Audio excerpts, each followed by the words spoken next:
People, welcome back to Wednesday's post-match review of match day 26 in the Premier League. And of course, Aston Villa, Manchester City and Liverpool pick up important wins. Now, let's just start off with Aston Villa. They were able to get over the line against Brighton, and I did say it was going to be a very tough game. However, when you look at how Aston Villa has played in the last few games, struggling to pick up results, you can tell that this 3 points is a huge one. Now, don't forget that Chelsea and Manchester United also picked up draws in their games yesterday, so the pressure was a bit on Aston Villa to ensure that they pick up 3 points today, and that was exactly what they did. However, I think they needed an own goal to pick up that 3 points against Brighton, and that was in Sherwood picking up. It was more like an header from I think Megan's, which eventually it's ancient goal to go into the back of the net, and it was obviously from a corner very close to the end of the game, 86th minute. Regardless of whether it's an own goal, a proper goal, a penalty, whatever, it's a goal, and Aston Villa has 3 points. Now that eases the pressure on them a little bit, considering the fact that they've not won in their last 2 games, and so this win is a huge relief for Emery and the boys. And then heading over to Manchester City, it was a 3-0 emphatic win over Fulham. There was no doubt, however, in sight as to if Manchester City was going to win the game. I expected them to pick up all 3 points in this game.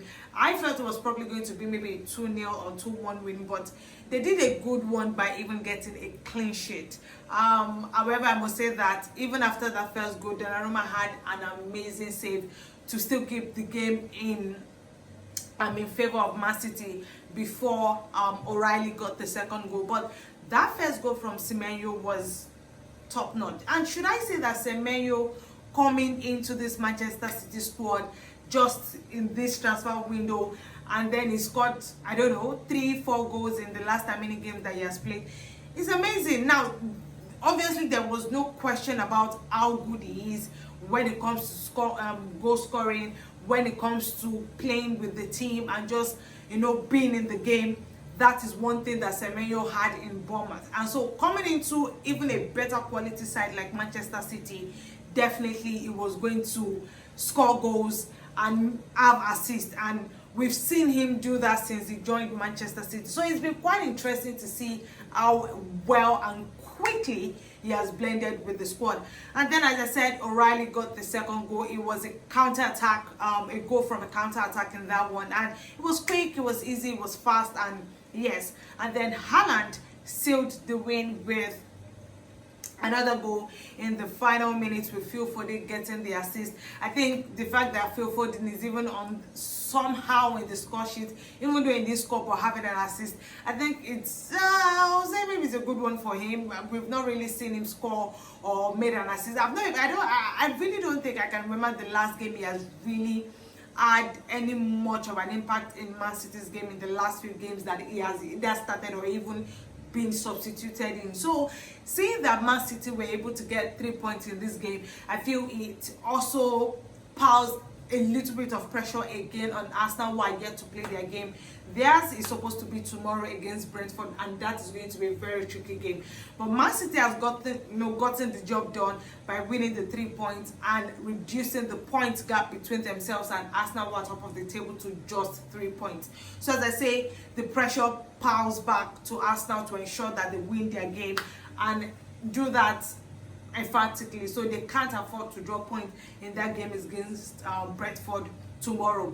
And then obviously Liverpool rounding up the night with a 1-0 win against Sunderland. Now don't forget that these two sides that played earlier this season, and it was a very interesting result between both sides. But Liverpool getting over the line with Van Dijk getting the most important goal, which was an header. It was all they needed to do, because looking at their results in the last 4-5 games, 1 win in the last 5 games, I think 2 draws and 2 losses, it's been really disappointing for Arne Slot. And that 3 points obviously still puts them in and around the top 5 as to if they're able to eventually qualify for European competition, because right now they're, I think, as far back as number 6, right? And it will be really disappointing that as defending champions and how far they went in the Champions League and all that, they now end up playing in, I don't know, Europa League. Nah, that is going to be really bad. And even considering the fact that they've spent the most money in the summer transfer window, yeah, that is not going to be good.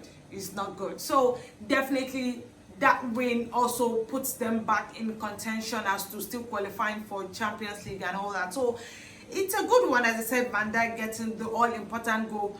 Mohamed Salah still struggling, having different chances, missing them, not being clinical enough. I don't think he was even taking on a lot of players as he used to. And you know, you can really tell that it doesn't have the energy like before.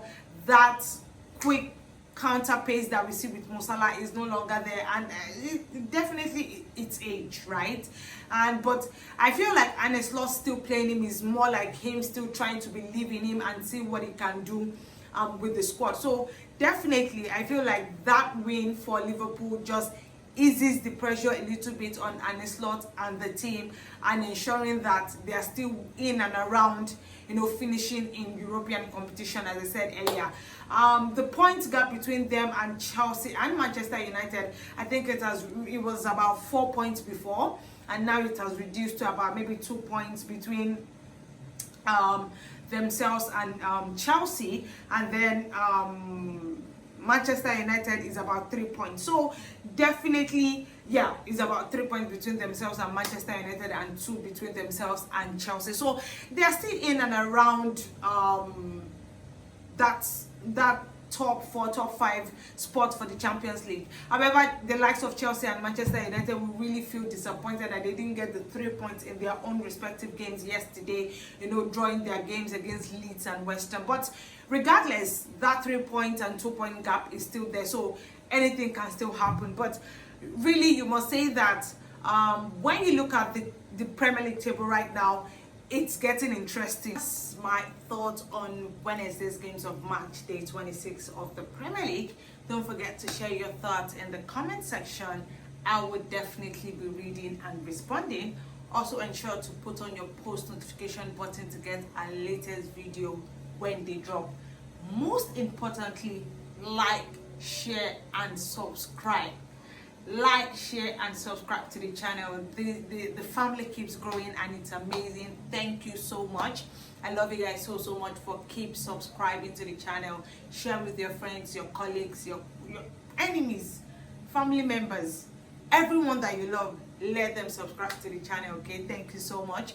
And of course, follow us on all our social media platforms at _official FSH. Anyways guys, Aston's game is tomorrow. Share it also in the comment section if you think they're able to win their game or not. Bye bye.